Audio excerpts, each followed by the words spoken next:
नमो विष्णुपदाय कृष्णपृष्ठाय भूतले श्रीमद्भक्तिवेदान्त स्वामिनिति नामिने नमस्ते सरस्वती देवी गौरवाणी प्रचारिणे निर्विशेषण्यवादी पश्चातदेशतारिणे विशल प्रभात की जय। आप सभी का स्वागत है इस भक्ति भिक्षा के रेगुलर क्लास में। और आज हम एक बहुत इम्पॉर्टेंट टॉपिक चर्चा करने वाले हैं कि भगवान कृष्ण हम बद्ध जीवों पर कितना कृपाशील है, कितना कृपा करते हैं भगवान कृष्ण हम बद्ध जीवों पर। एक्चुअली देखा जाए, अगर हम भगवान कृष्ण की कृपा गिनना प्रारंभ करें, कोशिश करें भगवान कितना कृपा करते हैं, तो ये हमारा जीवन जो है ये शायद कम पड़ जाए भगवान का कृपा गिनने में। ऐसे अनंत कृपा भगवान अनंत समय से जो बद्ध जीव है, भक्त है, सभी पर भगवान अपना कृपा बरसा रहे हैं। बस डिफरेंट ये है कि जो बद्ध जीव होते हैं वो भगवान की कृपा को समझ नहीं पाते, और जो भक्त होते हैं वो चारों ओर केवल भगवान की कृपा को ही देखते हैं। तो जीवन में जब भी कुछ हो, हमारे जीवन में सुख हो दुख हो, अगर बद्ध जीवों के जीवन में सुख आए तो वो सोचते हैं ये तो सब कुछ उस टाइम अच्छा लगता है, पर अगर जीवन में किसी कारण से कोई कष्ट आ जाए तो वो चीज़ उसको लगता है कि भाई मेरे जीवन में ऐसा क्यों हुआ, भगवान है, हम भक्ति भी कर रहे हैं या कुछ कर रहे हैं तो भी मेरे जीवन में इतना सारा कष्ट क्यों आया। लेकिन अगर आध्यात्मिक दृष्टिकोण से देखा जाए, एक परम शुद्ध भक्तों की दृष्टि में देखा जाए, तो सुख और दुख जो कुछ भी है, कष्ट या और भी कुछ जो दिक्कत हमारे लाइफ में आती है, वो केवल और केवल एक शुद्ध भक्त उसे भगवान का कृपा ही मानते हैं। जीवन का सबसे बड़ा उद्देश्य ये होना चाहिए कि भगवान कृष्ण के साथ हमारे संबंध कैसे मधुर हो, कैसे हम भगवान कृष्ण के और निकट जाएं। ये जीवन का प्रायोरिटी होना चाहिए। बाकी सब चीज़, पढ़ाई लिखाई, नौकरी, घर द्वार, फैमिली, इस सब कुछ चीज़ का आपको देखभाल करना है, पर भक्ति कैसा करना चाहिए, भगवान कृष्ण के साथ मेरा संबंध क्या होना चाहिए, इसको हम टॉप मोस्ट रखें। इसको अगर हम टॉप मोस्ट रखते हैं, इसके नीचे बाकी जो भी चीज़ हम करेंगे, सारा चीज़ में आप सफल रहिएगा, सारा चीज़ में आपको सुख मिलेगा, दुख में भी आपको सुख मिलेगा। ये है कृष्ण कॉन्शसनेस। जब हम अपने जीवन में टॉप मोस्ट में कृष्ण को रखते हैं और उससे सारा चीज़ को जोड़ते हैं, तो भगवान की कृपा जो है वो सारी चीज़ों में आता है, और हम हर चीज़ को अपने जीवन में सफल बना सकते हैं, सफल मान सकते हैं। तो मनुष्य के जीवन में मनुष्य जब सुखी हो तब तो उसको उतना पता नहीं चलता कि भगवान के साथ मेरा क्या संबंध है, वो तो परम अपने में सुख रहता है। किंतु जब दुख की घड़ी आए और उसको हम कैसे सोचे कि ये जो घड़ी है ये भी कृष्ण की कृपा है, ये हमको जीवन में सीखना चाहिए। अगर हम ये सीख गए कि जो दुख की घड़ी है वो भी कृष्ण की कृपा है, तो फिर हमको दुख जो है वो विचलित नहीं कर सकता। अगर किसी मनुष्य के पास बहुत सारा पैसा हो, बहुत आलीशान घर हो, बहुत सुंदर गाड़ी हो, बच्चे विदेश में जॉब कर रहा हो, डॉक्टर हो, इंजीनियर हो, बहुत सारे सोर्स ऑफ इनकम हो, चारों तरफ भौतिक सुख ही सुख है, और ऐसे हम सोचे सिचुएशन में कि हम बहुत अच्छा से भक्ति करेंगे, ये बहुत मुश्किल चीज़ है। क्योंकि माया में हम इतने फंसे हुए हैं, हमारे आधा से अधिक समय इन सब चीज़ों को भोग विलास करने में ही चला जाएगा। तो कभी कभी जब कष्ट आए तो हमें ये समझना चाहिए कि ये कष्ट जो है भगवान हमें इसीलिए दे रहे हैं ताकि जो भौतिक चीज़ें हैं इससे हमारा आसक्ति घटे। नहीं तो हम ऐसे भौतिक चीज़ों के प्रति आसक्ति जन्म जन्मांतर से हम लोगों का है। बहुत जन्म से हम लोग जो है भौतिक चीज़ों को, विषय वस्तु को भोग करने में लगे हुए हैं। लेकिन इस जन्म या मनुष्य जन्म एक ऐसा होता है जब हम भक्तों के संग में गुरु की कृपा से कृष्ण को प्राप्त करने का एक सुनहरा अवसर पा सकते हैं। इसीलिए हम लोग को समझना चाहिए कि कृष्ण जो है वो सब पे कृपा करते हैं, विशेष करके भक्तों पे अभक्तों पे भी। भगवान कृष्ण अपने भक्त को नगर नगर गांव गांव भेजते हैं प्रचार प्रसार करने के लिए, ताकि बद्धजीव जो है वो भगवान के अनुगत्य को लाभ कर सके, भगवान की कृपा को पा सके, भक्ति जीवन को अपना सके। भगवान जो है बिना मांगे हम लोग को क्या चाहिए नहीं चाहिए, भगवान ये प्रकृति को उस हिसाब से सृष्टि किए हैं। अगर प्रकृति में हम देखते हैं एक मनुष्य को जीवन जीने के लिए जो भी चीज़ें चाहिए भगवान वो चीज़ को प्रकृति में उपलब्ध करा चुके हैं, और फिर भी हम उस प्रकृति के चीज़ों को, प्रकृति के जो सृष्टि है उसको तोड़ मोड़ के हम और कुछ बनाना चाहते हैं। इससे प्रकृति का बैलेंस जो है वो ख़त्म होता है और हम जो है अपना समय को यूं ही बर्बाद करते हैं। मनुष्य जीवन का जो बहुमूल्य समय है भगवान कृष्ण को दिए बिना। तो हमें हमेशा प्रयत्न करना चाहिए कि भगवान इतना कृपा बस हमें इतना कुछ दिए हैं, उसके माध्यम से हम मनुष्य जीवन को जीते हुए कैसे भक्ति करें, कैसे भगवान से अपना संबंध को जोड़े, ये बुद्धिमानी है। इसके अतिरिक्त हमें और कुछ नहीं सोचना चाहिए। तो प्रकृति हमें बहुत कुछ भगवान के आदेशानुसार प्राप्त कराते हैं। यह इसमें सब कुछ है, आपका भोजन से लेके रहन सहन से लेके भगवान सारी व्यवस्था कर दिए हैं।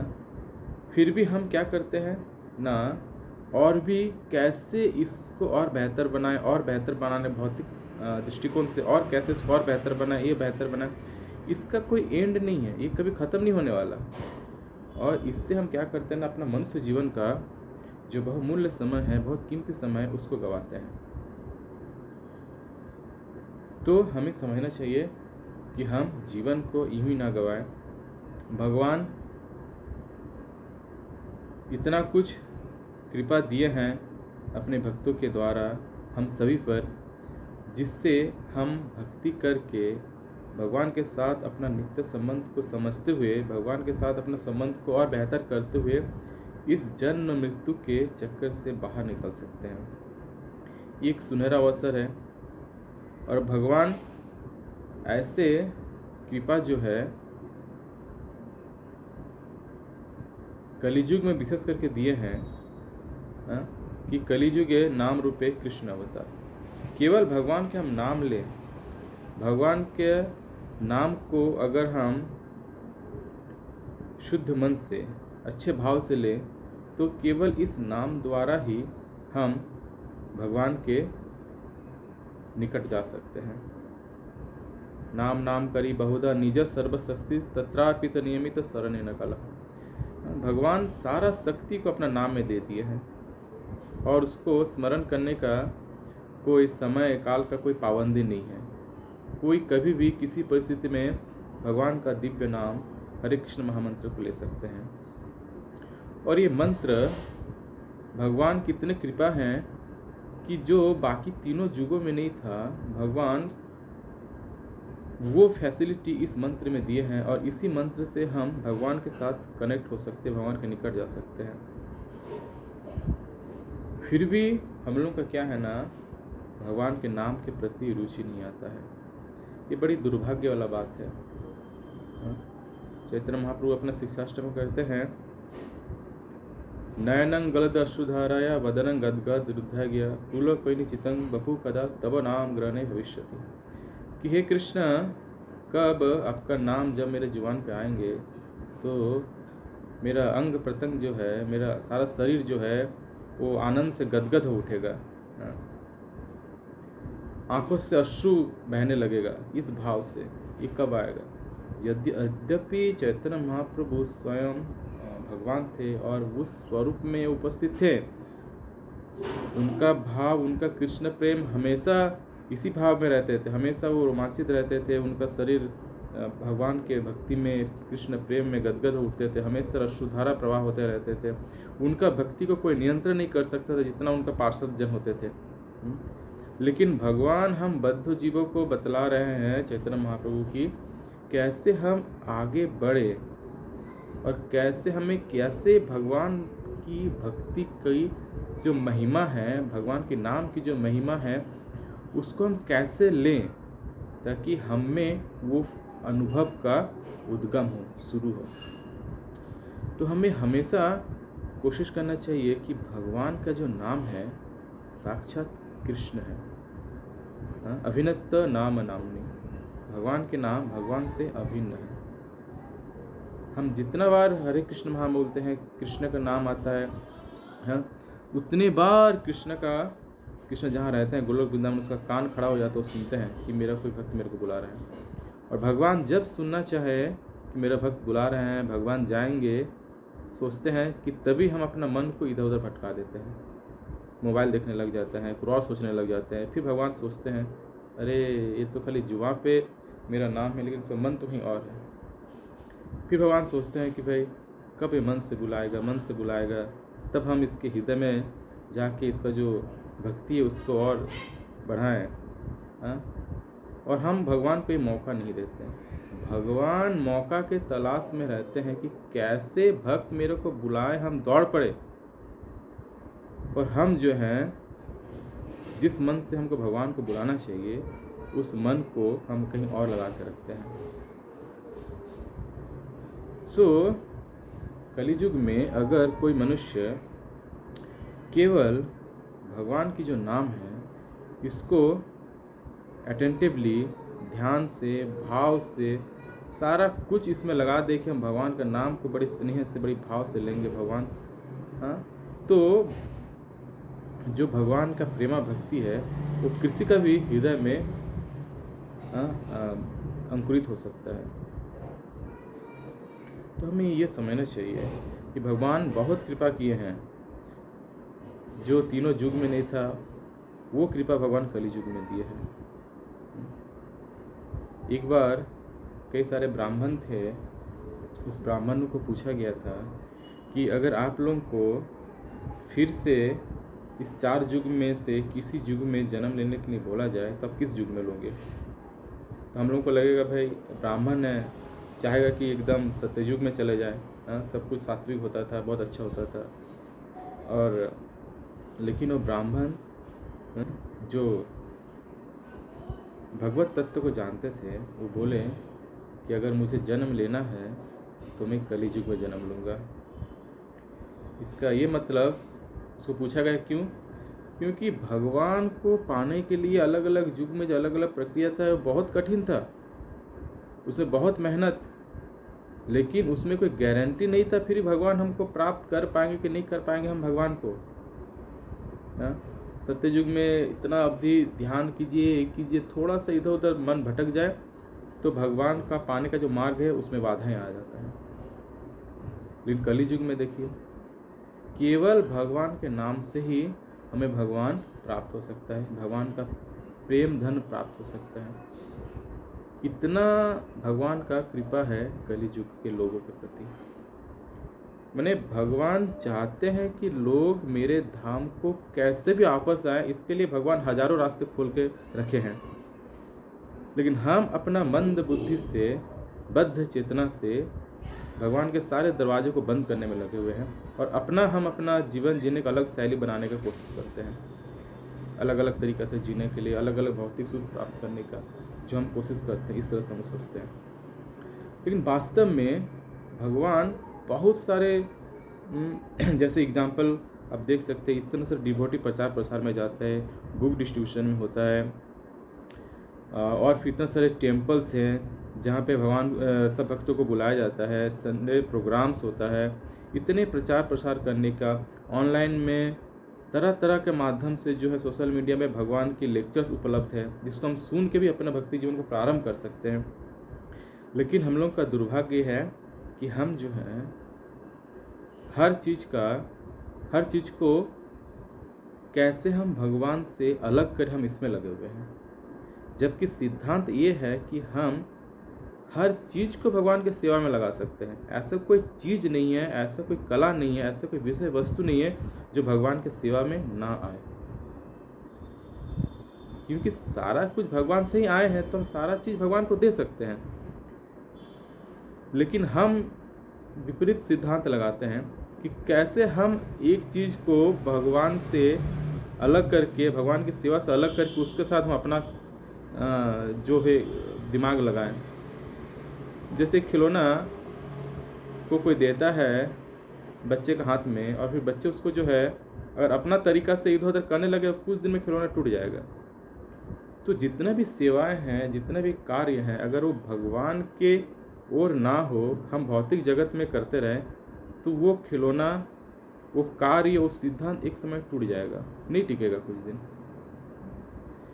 या फिर उसका परिणाम क्या होगा ना, हम भौतिक जीवन के प्रति हमारा आसक्ति और गहरा होते जाएगा। तो हमें सोचना चाहिए कि हम कैसे भगवान को प्रसन्न करने का कोशिश करें, कैसे हर चीज़ को भगवान की सेवा में लगाएं। ये कला इस्कॉन सिखाती है। ये कला, अगर कोई भक्त, आप लोग इस्कॉन में आएंगे, इस्कॉन से जुड़िएगा, तो देखिएगा आपको पता भी नहीं कि हम ये कर रहे थे, हम इसको कैसे कृष्ण की सेवा में लगा सकें। हर चीज़ को हम कृष्ण की सेवा में लगा सकते हैं। कोई जॉब करता है तो आप कुछ लक्ष्मी भगवान की सेवा में दे सकते हैं। कोई अपना श्रम दान कर सकते हैं। किसी को बहुत अच्छा रंगोली बनाने आता है, पेंटिंग करता है, तो आके भगवान के सामने, भगवान के मंदिर में रंगोली बना सकता है। कोई किसी को गाना गाने का अच्छा है तो भगवान के लिए कीर्तन कर सकता है। किसी को कुकिंग अच्छा है तो भगवान के लिए प्रसादम बनाइए और फिर वो भक्तों में वितरण कीजिए। कोई अच्छा होमवर्क, जो डेकोरेशन वर्क आता है वो कर सकते भगवान के श्रृंगार के लिए। तो ऐसा शायद ही कोई चीज़ मिले जिसको हम भगवान की सेवा में ना लगा सकें। सब चीज़ को हम भगवान की सेवा में लगा सकते हैं, और जब हम कोई भी चीज़ को भगवान की सेवा में लगा सकते हैं, उससे जो हमें सुख मिलता है, that is eternal, that is शाश्वत, वो हमको एक्चुअल सुख देगा। बाकी कोई भी चीज़ को हम भौतिक जीवन में लगा के जो हम सुख के प्रत्याशा करते हैं कि हम इसको भौतिक जीवन में और कोई चीज़ में लगाएं, इसमें कुछ मेरे को सुख मिलेगा, वो सुख से ज़्यादा आपको दुख ही मिलेगा। इसलिए आप सबसे निवेदन है कि आप भगवान की इस कृपा को समझे। कलियुग में भगवान जो है किस तरह से चारों तरफ अपना कृपा फैलाए हुए हैं। भगवान सोचिएगा तो भगवान आके आपका दरवाज़ा नॉक कर रहा है, पर हम जो है ना दरवाज़ा खोलने के लिए तैयार नहीं है। केवल अपना जिह्वा पे हम पता नहीं कितना बात करते हैं, क्या करते नहीं करते, केवल जिह्वा से भगवान का नाम लेना, भगवान का प्रसाद पाना, इस कान से भगवान का कथा का श्रवण करना, आँख से भगवान का दर्शन करना, ये सब चीज़ों को अगर हम नियमित रूप से जीवन के साथ जोड़ने का प्रयास करें तो हम जो है भगवान के भक्ति को समझ सकते हैं, भगवान के भक्ति को अपना सकते हैं। तो भक्ति छड़ा और कोई गति नहीं है कि आप अपने आप को सुखी कर सको। ये बहुत बड़ा भ्रम है कि हम सोचते हैं कि हम सुखी है, या ये सोचे कि हम दूसरे को सुख प्रदान कर सकते हैं। नहीं कर सकते आप किसी को सुख प्रदान। आप दूसरे को भक्ति पथ में लाने का प्रयास कीजिए। अगर दूसरे को भक्ति पथ में आते हैं तो ही वो सुखी हो सकता है, नहीं तो आप किसी भी भौतिक साधन से न अपने सुखी हो सकते हैं, न अन्य किसी को सुख प्रदान कर सकते हैं। तो आप सभी से निवेदन है कि आप लोग भगवान का जो नित्य नाम है हरे कृष्ण महामंत्र, इसको अपने जीवन में उतारिए, नियमित रूप से जप कीजिए, जीवन में सात्विकता लाइए, भक्तों का संग में रहिए, तो आप देखेंगे आप में एक अद्भुत परिवर्तन आ रहा है और आप जल्द ही जो है कृष्ण भक्ति में आगे बढ़ेंगे। हरे कृष्णा। जगत गुरु श्रील प्रभुपाद की जय।